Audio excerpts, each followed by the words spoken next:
The words hit like daggers across the dining room table.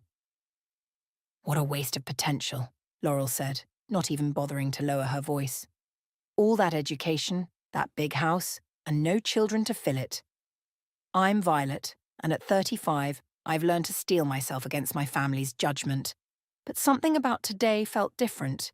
Maybe it was the way Hugo nodded along with Laurel's words, or how Aunt Margaret's lips pressed into that familiar, disapproving line. "Pass the potatoes, please," I said, trying to keep my voice steady. The annual family reunion at grandmother's house had become an exercise in endurance. "You know, Vi," Hugo chimed in, swirling his wine glass, "my Sarah just had her third. Nothing compares to the joy of family." "I have family," I replied, gesturing around the table. "Right here." Laurel snorted. "That's not the same and you know it. You can't take your career to Christmas morning or hold it when you're old." I felt Alison's hand squeeze my knee under the table. Thank God she'd agreed to come as my +1. The room felt suffocating, with its dated wallpaper and generations of family photos watching from every wall. "Actually," I started, but Laurel wasn't finished. "Remember when we were little and you used to play house? What happened to that little girl who wanted a family of her own? She grew up and realized there's more than one way to make a difference," I said, pushing my chair back. "Excuse me, I need some air." As I headed toward the garden, I heard Hugo's voice. Always so dramatic. "This is why children need both parents. Gives them stability." The evening air hit my face like a blessing. I found myself at the old oak tree, the same one I'd climbed countless times as a child. Alison appeared beside me, offering a glass of wine. "They're awful," she said simply. "They're family." I took a long sip. "Sometimes I wonder if those two concepts are mutually exclusive." "You know what the real waste is?" Alison leaned against the tree. "The energy you spend caring what they think." Before I could respond, Valerie, the only cousin who'd ever shown me any kindness, stepped out onto the porch. "Vi, grandmother's asking for you. Time for the family photo." I smoothed my dress and plastered on a smile. "Coming." Back inside, grandmother sat in her favourite armchair, surrounded by great-grandchildren. Laurel's kids were front and centre, of course. As everyone arranged themselves, I found myself pushed to the back. "Violet, dear," grandmother called out, "why don't you stand behind Hugo? We can barely see you anyway." I caught Laurel's smirk as I moved into position. The photographer counted down, and just before the flash, Hugo whispered, "At least you won't have to worry about inheritance fights with your kids." The camera clicked, capturing my forced smile for posterity, another perfect family moment for the wall. Later, as dessert was being served, I escaped to the study. The room still smelled like grandfather's pipe tobacco, though he'd been gone 5 years. I found myself staring out the window at the city lights below, wondering what he would have thought of all this. "They mean well, you know," came a voice behind me. It was Edmund, my father's old friend and business partner. "They just don't understand people who choose different paths. Do they have to understand?" I turned to face him. "Couldn't they just accept?" Edmund's weathered face creased with sympathy. "Sometimes people's criticism says more about their own insecurities than your choices." A burst of laughter from the dining room made me wince. Laurel's voice carried above the others, regaling everyone with stories of her daughter's dance recital. "I should get back," I said, but Edmund caught my arm. "Your grandfather used to say something about family trees," he said, "that the strongest ones have branches growing in all directions." He paused. "He was proud of you, Vi. Never doubt that." I nodded, not trusting myself to speak. As I returned to the dining room, Laurel was collecting her children's coats. "Leaving so soon?" I asked, more out of politeness than curiosity. "Some of us have school runs in the morning," she replied. "But hey, you wouldn't know about that, would you?" I watched them file out, Hugo and his family close behind. The house felt emptier, but somehow less suffocating. Through the window, I could see them loading into their minivans, their perfect nuclear families intact. But as I stood there, something shifted inside me. Their words, instead of crushing me, began to feel like fuel for something else, something bigger than their narrow definition of family. I just didn't know what that something was. Yet. You need to stop letting them live rent-free in your head, Alison said, pushing a steaming mug of coffee across her kitchen counter. 3 days had passed since the family reunion, and I still couldn't shake the hollow feeling in my chest. I know, but... No buts, Alison cut me off. Let's get out of here. The park's beautiful this time of year, and you need vitamin D more than you need another coffee. 20 minutes later, we were walking through Memorial Park, fallen leaves crunching under our feet. Children's laughter drifted from the playground, and for once it didn't feel like an accusation. I just wish I could show them that my life has meaning, I said, kicking at a pile of leaves. That I'm not just A soccer ball rolled into my path, followed by a teenage girl with wild, curly hair. Sorry? She called out, scooping up the ball. Something in her eyes caught my attention, a familiar kind of loneliness. No problem, I smiled. Great day for soccer. Yeah, when you have someone to play with, she replied, glancing back at an empty field. I'm Michaela. The other kids from the home were supposed to come, but... She shrugged. The home? Alison asked. Grace House. It's okay, as group homes go, but they're understaffed today. Again. Michaela tucked the ball under her arm. Most of the little ones had to stay back. Before I could respond, a harried-looking woman in a worn cardigan hurried over. Michaela, there you are. We need to head back. Sarah's having another anxiety attack. But Ms. Roberts, you promised we could stay an hour. Michaela's voice cracked slightly. I've been good all week. I'm sorry, sweetie, we just don't have enough staff today to... I could stay with her, I heard myself say. I mean, if that's allowed. I'm Violet. And this is Alison. We could keep an eye on her while she plays. Ms. Roberts hesitated, studying us. Do you have experience with children? I run my own business, I said. Background checks, references. I can provide whatever you need. After a quick verification of my ID and a few phone calls, Ms. Roberts agreed to let Michaela stay under our supervision. The girl's face lit up like Christmas morning. Want to play? She asked, holding up the ball. I'm pretty good. For the next hour, we kicked the ball around, talked and laughed. Michaela told us about life at Grace House, the good parts and the bad, about dreams of college and becoming a doctor, about younger kids who needed more attention than the overwhelmed staff could provide. Sometimes, she said, sitting cross-legged in the grass, the little ones cry at night because they miss having someone to read them stories. Ms. Roberts tries, but she can't be everywhere at once. Alison shot me a knowing look. Vi, you're doing that thing with your face. What thing? The thing you do when you're about to change someone's life. I ignored her, focused on Michaela. How many children are at Grace House? 23 right now. It's over capacity, but where else can they go? She picked at the grass. Some of the older kids help out, but it's not the same as having actual family. The word family hit differently now. I thought about my empty house, my resources, my need to prove something to Laurel and Hugo, but this wasn't about them anymore. What if... I started slowly. What if there was a place? Not just a house, but a real home, with enough staff and resources to give every child the attention they deserve. Michaela's eyes widened. You mean like a better group home? More than that. A sanctuary, where kids could feel safe, loved, supported. The idea was taking shape in my mind. With programs, education, counselling. Vi, Alison interrupted. Are you thinking what I think you're thinking? I have the means, I said. The connections, the space.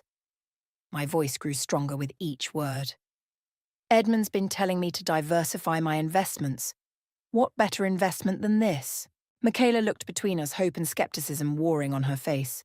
People always talk about making things better, but nothing changes. I pulled out my phone, scrolling through contacts. Watch me. That evening, I sat in my home office surrounded by preliminary research. Licensing requirements, funding structures, staffing needs. The challenges were daunting, but for the first time in years, I felt truly alive. My phone buzzed. A text from Laurel. Hope you're not too lonely in that big empty house. Sarah's recital this weekend. You should come see what real fulfillment looks like. I smiled and set the phone aside without responding. On my computer screen, property listings for potential sanctuary locations filled the browser. Empty houses could be filled with more than just traditional families. They could be filled with purpose. And maybe, just maybe, that was the best revenge of all. A children's sanctuary. Edmund leaned back in his leather chair, studying the business plan I'd laid on his desk. That's ambitious. I've done the math, I said, pulling out more documents. With my savings and the right investors. The right investors might be hard to find. He tapped his pen against the desk. Children's homes aren't exactly known for their profit margins. This isn't about profit. I leaned forward. You should see these kids, Edmund. They need more than just a roof and basic care. Edmund's expression softened. I know that look, Vi. Your grandfather had the same one when he started his first company. He picked up my proposal again. But you'll need more than passion. You'll need money, I finished. That's why I'm meeting Hugo at the bank today. Edmund's eyebrows shot up. Hugo? Your cousin Hugo? He's the loan officer at First National. I don't have a choice. Just be careful, Edmund warned. Family and business can be a volatile mix. 2 hours later, I sat across from Hugo in his sterile office, watching him flip through my proposal with an increasingly skeptical expression. So, he said finally, you want to borrow $2 million to build a glorified orphanage? A sanctuary, I corrected, with educational programs, therapy services, and… Vi, he interrupted. Let's be real. You're having some sort of crisis because the family's been pressuring you about kids. This has nothing to do with that. Really? He closed the folder. Because it looks like you're trying to prove something. Playing mother to other people's unwanted children won't fill that void. I gripped the arms of my chair. They're not unwanted, they're underserved, and this isn't about filling voids, it's about creating something meaningful. Meaningful? Hugo laughed. You want meaningful? Have your own kids. Build a real family. This? He tapped the folder. This is just expensive therapy. Are you rejecting my application? I'm trying to help you, he said, his voice dripping with condescension. As family. This plan isn't viable, the risk assessment alone. Save it. I stood up, gathering my papers. I'll find another way. Vi, wait. Hugo's voice stopped me at the door. You know what your problem is. You've always tried to be different just for the sake of being different. But sometimes, tradition exists for a reason. I turned back. You know what your problem is, Hugo? You've never understood that family can mean more than blood. The slam of his office door behind me was satisfying, but my hands were shaking as I reached my car. I pulled out my phone and dialed Edmund. That bad? He asked. Worse? I started the engine. But I'm not giving up. There has to be another way. Come back to my office, I might have some ideas. An hour later, I sat with Edmund and his network of contacts on speakerphone. The conversation jumped between funding options, property considerations, and licensing requirements. The old Riverside Manor could work, one voice suggested. It's been on the market for months, and the owner's motivated to sell. And I know some people at the Thompson Foundation, another added. They've been looking to fund innovative social projects. Edmund scribbled notes. See, Vi, there's always another path. As the call ended, my phone buzzed with a text from Laurel. Hugo told me about your little project. Getting desperate much? I showed Edmund the message. He shook his head. Don't let them distract you. Focus on what matters. I am. I pulled up the photo of Michaela I'd taken at the park. This matters. All of them matter. Then let's make it happen. Edmund started writing names. I'll set up meetings with potential donors. You focus on the property and licensing requirements. Edmund? I hesitated. Why are you helping me? He smiled. Because 30 years ago, your grandfather helped me when everyone said my ideas were too risky. Sometimes the best legacies aren't the ones we're born into, but the ones we choose to build. As I drove home that evening, I passed families in parks, on sidewalks, in restaurant windows. Each scene used to feel like a reminder of what I lacked. Now they felt like inspiration for what I could create. My phone buzzed again. Hugo. Hope you're not too disappointed about the loan. Some dreams aren't meant to come true. I pulled into my driveway looking at my too quiet house. Tomorrow I'd start the paperwork for Riverside Manor. I'd meet with the Thompson Foundation. I'd prove that dreams don't need anyone's permission to come true. And maybe, just maybe, I'd show Hugo, Laurel, and everyone else that family isn't about who you're born to. It's about who you choose to fight for. Welcome to Hope Haven. I stood in front of the renovated Riverside Manor, watching as Michaela's eyes widened at the sight of the freshly painted walls and new playground equipment. This is really happening? She asked, clutching her backpack. We're really moving in today? You and 7 others to start, I nodded. Once we get our systems in place, we'll be able to take in more. Ms. Roberts emerged from the van with 2 smaller children clinging to her legs. It's beautiful, Violet. I can't believe you did all this in 6 months. She had help, Edmund called from the front steps, where he was directing movers with furniture. Lots of it. The Thompson Foundation had come through with matching funds. Local businesses donated supplies. Volunteers painted walls and assembled furniture. Even Valerie had secretly contributed, though she made me promise not to tell Laurel or Hugo. Can I see my room? Michaela asked. Our room, piped up Sophie, a 7-year-old with missing front teeth. Ms. Violet said we get to be roommates. As we toured the house, I watched the children's faces light up at each discovery. The library with reading nooks, the art room with endless supplies, the kitchen where they could learn to cook, each space designed to feel like home, not an institution. And this, I said, opening a door, is the homework centre, complete with tutors 3 times a week. Trying to turn them all into workaholics like you? Laurel's voice cut through the excitement. She stood in the doorway, designer purse clutched tight. What are you doing here? I asked, instinctively stepping between her and the children. Charity board meeting nearby.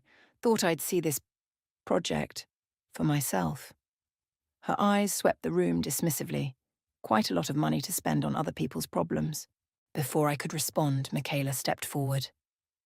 We're not problems. We're people. Laurel blinked, clearly not expecting resistance. Of course, dear. I just meant... I know what you meant, Michaela continued, but Ms. Violet sees us as family, not charity cases. Family? Laurel laughed. Sweetie, real family shows up, Sophie interrupted, grabbing my hand, like Ms. Violet does. I squeezed her hand, fighting back tears. Laurel, if you're not here to support what we're doing, I'll have to ask you to leave. Fine. She adjusted her purse, but don't come crying to me when this all falls apart. After she left, Edmund found me in my office, staring at the family photo from the reunion. You okay? Better than okay, I said, turning to the window. Below, Michaela was teaching Sophie how to use the swing set. Look at them, Edmund. They're already becoming a family. Speaking of family, he handed me an envelope. Your grandmother's been asking about you. Inside was an invitation to Laurel's daughter's Sweet 16. Another family gathering to endure. You don't have to go, Edmund said. Actually, I do. I smiled. Because next week we're hosting our first community dinner here and I want to invite everyone, including Laurel and Hugo. Are you sure that's wise? A knock at the door interrupted us. It was Ms. Roberts. Violet, the kids want to know if you'll join them for movie night. They're voting on what to watch. In the common room, children sprawled across couches and floor cushions. They made space for me in the middle, immediately pulling me into their debate between animation and superheroes. Both have happy endings, Sophie declared. Like us. Later that night, after tucking in the younger ones and checking on the teens, I found Michaela in the library. Can't sleep? I asked. Just thinking, she said, about what your cousin said, about real family. Hey, I sat beside her. Don't let her... No, it's not that. Michaela smiled. I was thinking she's wrong. Family isn't just who you're born to, it's who makes you feel like you belong. My phone buzzed. Another text from Laurel. Hope your experiment in playing Mommy makes you happy. Sarah's party next week. Don't forget to bring a nice gift. I looked at Michaela, then at the text. Want to help me plan something special for next week? I think it's time to show my family what we've built here. A revenge party? She grinned. No, I laughed. More like a revelation party. Sometimes the best way to change minds is to open hearts first. Outside, the sunset painted the sanctuary in warm colours. Children's laughter echoed through the halls. And for the first time in my life, I felt completely, utterly at home. This wasn't the family I was born into. It was the family I chose to create. And somehow, that made it even more real. Is my tie straight? Asked Tommy, one of our newest residents, fidgeting with his collar in the mirror. The grand ballroom of the city's finest hotel buzzed with activity as we prepared for Hope Haven's 10th anniversary gala. Perfect, I assured him, smoothing his shoulders. Ready to give your speech? What if I mess up? His 13-year-old face creased with worry. Then you'll have a funny story to tell, Michaela said, now 26 and serving as our program director. Like the time Ms. Violet tripped during our first fundraiser. That was your fault, I laughed. You left your backpack in the aisle. The ballroom doors opened and guests began flowing in. Local business leaders, donors, supporters. And yes, family. I spotted Hugo first, his hair now streaked with grey. Valerie came next, giving me a subtle thumbs up. Then Laurel, looking somewhat diminished compared to her usual commanding presence. Violet! Edmund approached, champagne in hand. The place is packed. The Thompson Foundation just pledged another $1 million for the expansion.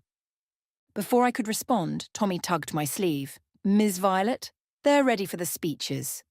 I took the stage looking out at the sea of faces. 10 years, over 200 children helped, 40 successful college placements, countless lives changed. When Hope Haven began, I started, someone told me I was trying to fill a void in my life. They were right, but not in the way they thought. The void wasn't in me. It was in our community, in our understanding of what family truly means. I saw Laurel shift uncomfortably in her seat. Tonight, you'll hear from some of our residents, past and present.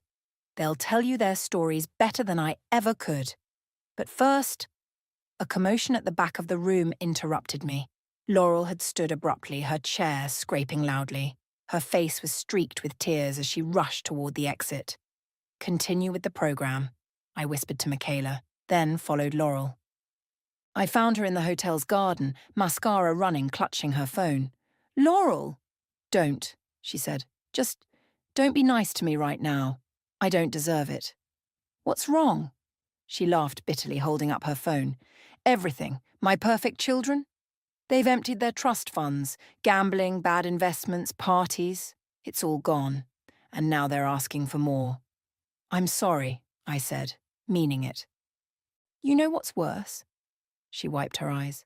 Watching those kids in there, the ones you've helped, they're more responsible, more grateful, more everything than my own children. And it's my fault. I was so busy proving I was the perfect mother that I forgot to actually be one. A cool breeze rustled the garden flowers. From inside, I could hear Tommy beginning his speech.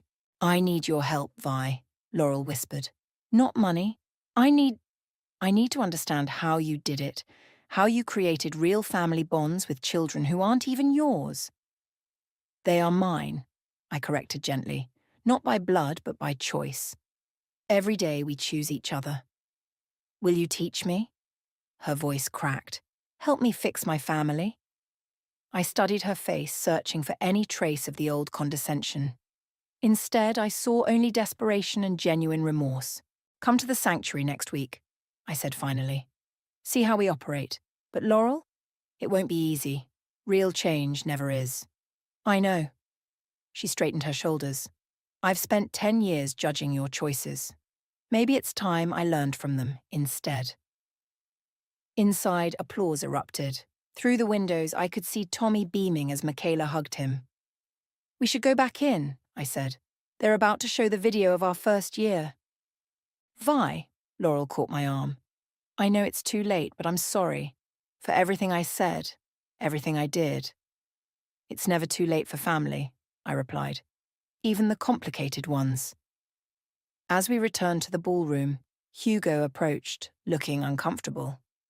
That was quite a speech, Vi. And these kids, he gestured around, they're impressive. They are, I agreed. Would you like to meet some of them? The rest of the evening passed in a blur of testimonials, tears, and triumph. Former residents shared stories of college graduations, career successes, and their own growing families. Current residents performed music they'd learned in our programs. Later, as the crowd thinned, I found myself back on stage, looking at the Hope Haven 10 Years of Family banner. Michaela joined me, bumping my shoulder with hers. Think they finally get it? She asked, nodding toward Laurel and Hugo. Maybe, I said. But that's not why we did this. No, she smiled. We did it because family isn't about who you're born to. It's about who you choose to become. And standing there watching my chosen family mingle with my birth family, I realized that sometimes the best revenge isn't revenge at all. It's proving that love can take any form if you're brave enough to let it. You want me to do what? Laurel stood in Hope Haven's kitchen, staring at the volunteer schedule I'd handed her. 3 days a week, 4 hours each day, I said, pouring coffee. That's the minimum commitment we require from all our regular volunteers. But I've never... She gestured vaguely at the industrial-sized kitchen. I have a housekeeper for this sort of thing. Cooking classes are Tuesdays and Thursdays, I continued, ignoring her discomfort. Homework help on Mondays and Wednesdays. Weekend activities include... Violet, she interrupted. I asked for help with my family situation, not a job. This is help. I met her eyes. You want to understand family bonds? Start by creating them.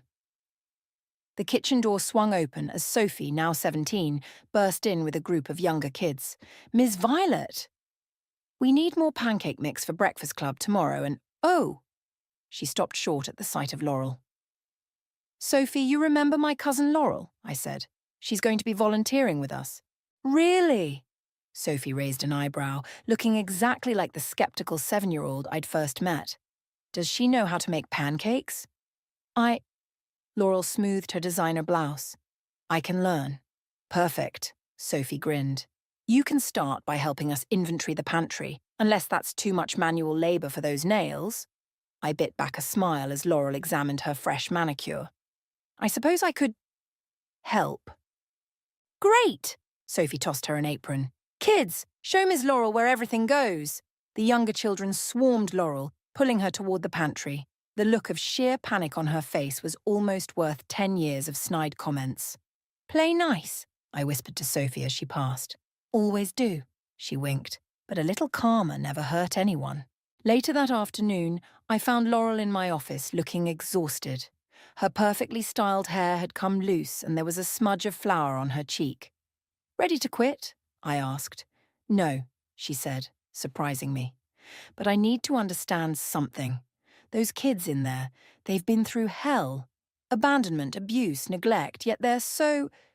Loving, I supplied. Resilient. Happy, she finished. My children have had every advantage, every privilege, and they're miserable. How is that possible? Maybe because these kids don't take family for granted, I said. They build it, day by day, choice by choice. Sarah called while I was in the pantry, Laurel said quietly. Asked for more money. When I said no, she said I was never there anyway, so why start pretending to care now? Were you? Was I what? There, I said. Really there, not just physically present? Laurel's silence was answer enough. A knock at the door saved her from responding. Michaela entered with a stack of papers. Sorry to interrupt, but we need a volunteer for tonight's college prep session. 3 of our seniors are working on applications. I could... Laurel started hesitantly. I did help Sarah with hers. Before she dropped out. Perfect. Michaela handed her a folder. They'll be in the library at 7. Just Maybe leave the designer labels commentary at home this time. After Michaela left, Laurel studied the folder. She doesn't like me much, does she? She remembers you from your first visit, I said. But she also believes in second chances, we all do. Even you? Especially me. I stood up. But Laurel, this only works if you're serious. These kids have been let down enough. I know, she straightened her shoulders. I want to do this right, not just for my kids, but for me too. I've spent so long judging others' choices that I never questioned my own. 7 o'clock, I reminded her. Don't be late. That evening, I watched from the library doorway as Laurel sat with 3 teenagers, helping them craft college essays. Her voice was different, softer, more patient than I'd ever heard it. Ms. Violet? Tommy tugged at my sleeve. Is she really your cousin? She seems nicer than before. People can surprise you, I said. Sometimes they just need a chance to be better than their worst moments. Like us? He asked. Exactly like us. Inside the library, Laurel laughed at something one of the teens said. A real laugh, not her usual polished social titter. For a moment, I glimpsed the girl she'd been before society's expectations had hardened her. My phone buzzed with a text from Hugo. Heard Laurel's playing charity worker now. This should be interesting. I typed back, not charity, family. Because sometimes the hardest person to give a second chance to is yourself. And watching Laurel take her first steps toward change, I realized that maybe this was the real purpose of Hope Haven all along. Not just to build new families, but to heal the broken ones too. Ms. Laurel, you're doing it wrong again, 8-year-old Amy giggled, watching Laurel struggle with the craft supplies. 3 weeks into her volunteer commitment, my cousin sat cross-legged on the floor, surrounded by glitter and construction paper. Well, how about you show me? Laurel said, handing over the scissors. Her designer clothes had been replaced by jeans and a Hope Haven t-shirt. Her manicure sacrificed to art projects and cooking classes. Like this, Amy demonstrated, carefully cutting along the line.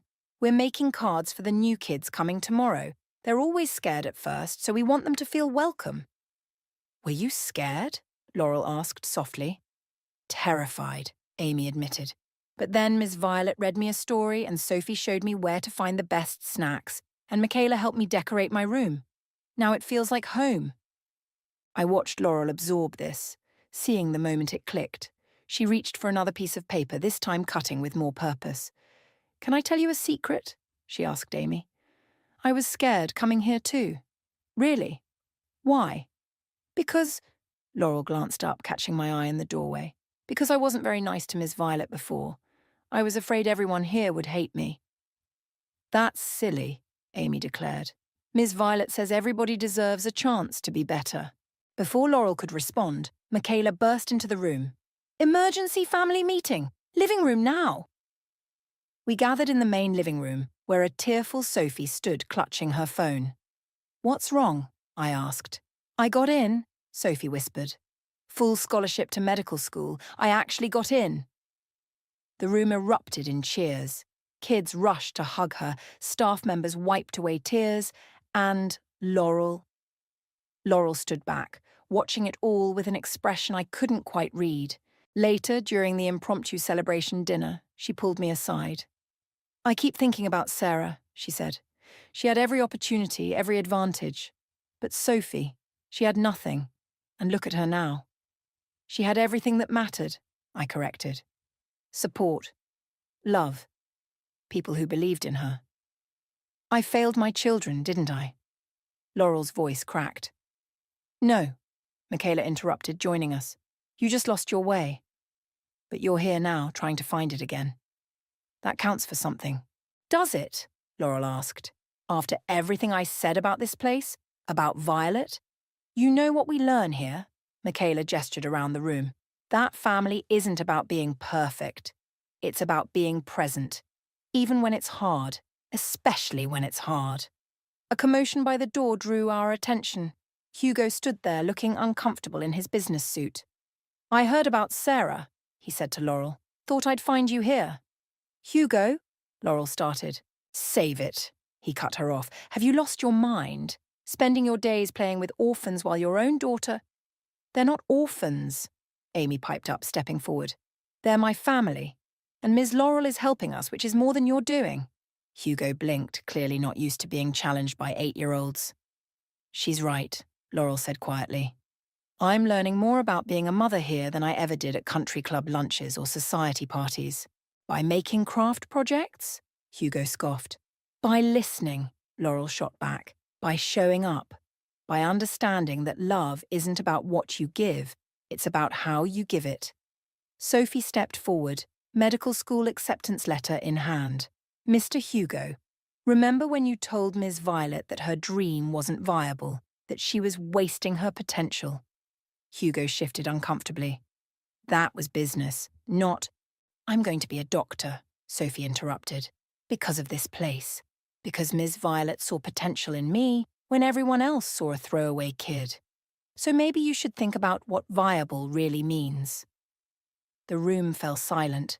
Hugo looked around, taking in the handmade decorations, the family photos on the walls, the children's artwork proudly displayed. I should go, he muttered. Stay, I surprised myself by saying. Have dinner with us. See what we do here. Please, Amy added, offering him a glitter-covered welcome card. Hugo stared at the card, then at Laurel in her casual clothes and genuine smile, then at me. One dinner, he said finally, but I'm not making cards. That's okay, Amy grinned. Ms. Laurel's really bad at it too. As laughter filled the room, I watched my cousins, one finding her way back to herself, one taking his first tentative steps toward understanding. This wasn't the revenge I'd originally planned, but somehow it felt like an even better victory. Because sometimes the greatest transformation isn't in proving others wrong, but in helping them find their way to right. Mom? Sarah's voice wavered as she stood in Hope Haven's doorway. Aunt Violet said I might find you here. Laurel froze in the middle of helping Tommy with his math homework. Sarah, what are you— Can we talk? Sarah clutched her purse, looking smaller than her 26 years. Please? I nodded to Laurel from across the room, and she followed Sarah into my office. Through the window, I watched them sit, neither speaking at first. Quite a day for family reunions, Michaela said, joining me. Hugo's in the garden with Amy, learning about her butterfly project. Never thought I'd see that. People surprise you, I smiled. Speaking of surprises, how's the expansion planning going? Before she could answer, Sophie burst in. Ms. Violet, the Thompson Foundation called. They want to fund satellite locations. We could help 3 times as many kids. The office door opened. Sarah emerged, eyes red but smiling, Laurel's arm around her shoulders. Vi? Laurel called. Could you come here? Sarah has something to say. In my office, Sarah twisted her hands together. I've been watching Mom these past few months. How she changed working here. And I thought maybe I could volunteer too. It's not that simple, I said. This isn't just somewhere to find yourself. These kids need consistency, commitment. I know, Sarah interrupted. I've been sober for 2 months, going to meetings, getting counselling. I want to do better. Be better. Like Mom is learning to be. She means it, Vi, Laurel added softly. We both do. A commotion outside drew us to the window. Hugo was chasing Amy through the butterfly garden, both laughing as she sprayed him with the watering can. Who is that man and what has he done with our cousin? Laurel whispered. The same thing that happened to you, I replied. He let love in. Sarah watched the scene, tears in her eyes. I always thought we were better than everyone else. Our family, our money. But these kids have something we never had. What's that? I asked. Real connections, not just obligations. A knock at the door revealed Edmund, grinning broadly. Sorry to interrupt, but you all need to come to the living room. Now. We followed him to find the room packed with faces both old and new. Residents past and present, staff, volunteers, and in the centre, grandmother, sitting regally in her wheelchair. Well, she demanded, isn't anyone going to explain why this place feels more like home than my own house? Grandmother, I started, but she held up a hand. Let me finish. I've been watching Violet. Watching how you built something extraordinary from nothing but love and determination. Watching how you changed Laurel, Hugo. This whole family. She gestured to Sarah. Come here, child. You too, Laurel. Hugo, stop dripping water on my floor and join us. As my cousins gathered around her chair, Grandmother reached for my hand. I was wrong, she said simply. We were all wrong. Family isn't about carrying on bloodlines or meeting society's expectations. It's about creating spaces where people can grow, heal, and become their best selves. Group hug, Amy shouted, breaking the tension. She launched herself at Hugo, who caught her with practiced ease. Soon the room was a tangle of embraces, laughter, and tears. Sophie showing Sarah her medical school acceptance letter. Michaela discussing expansion plans with Edmund. Tommy explaining his math problems to a fascinated Hugo. Violet, Grandmother called over the happy chaos. Edmund tells me you're planning satellite locations? Yes, we... Good. The Family Foundation will match whatever the Thompson Foundation offers. It's time the Parker legacy stood for something more than social status. As the celebration continued, I found myself by the window watching the sunset paint the sky in brilliant colours. Alison appeared beside me, smiling. Remember when you just wanted revenge? She asked. This is better, I said. This is healing. Ms. Violet, Amy called. We need you for the photo. Grandmother says we have to replace that awful reunion picture with a real family portrait. As I joined the group, I saw what Grandmother meant. This was family, not posed and proper, but real and messy and beautiful. Hugo with butterfly stickers on his suit, Laurel and Sarah holding hands, Michaela and Sophie supporting each other like the sisters they'd become. Amy perched on Edmund's shoulders. And me, in the middle of it all, exactly where I was meant to be. Everyone ready? The photographer asked. Wait! Amy adjusted her Hope Haven t-shirt. What should we say instead of cheese? How about family? Sarah suggested. Better yet, Grandmother said, her eyes twinkling. Let's say home. The camera flashed, capturing not just faces but the truth we'd all finally learned, that sometimes the family you choose becomes the family you needed all along. And that's not revenge, that's redemption.